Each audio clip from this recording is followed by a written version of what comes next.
This is a country that's grown almost 10% a year for 30 years.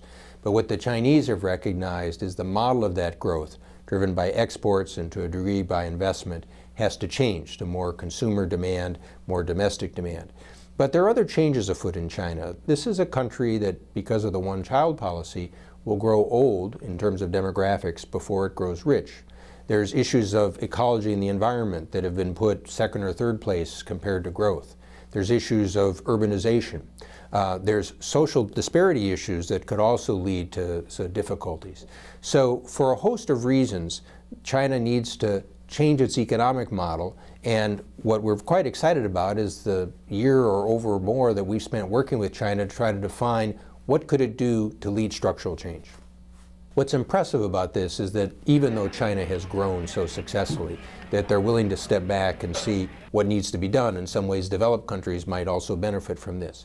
But one area, for example, is fiscal reform. You read the stories about problems with land in China. Well, many of the sub-governments, the provincial city governments, have to take the land to finance themselves. So you need to have a revenue system that is matched with the expenditure level.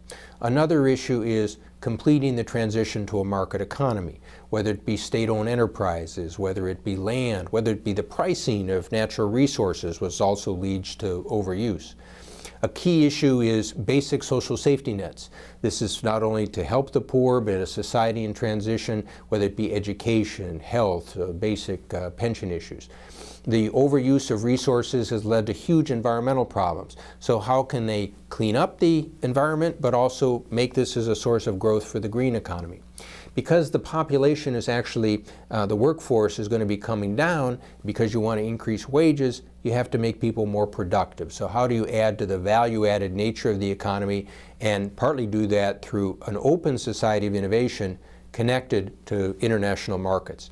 And finally, just as China has benefited enormously from WTO membership over the past 10 or 11 years, how can these changes be fit in with its role as a responsible stakeholder in the international economy, because the rest of the world also depends on China's growth?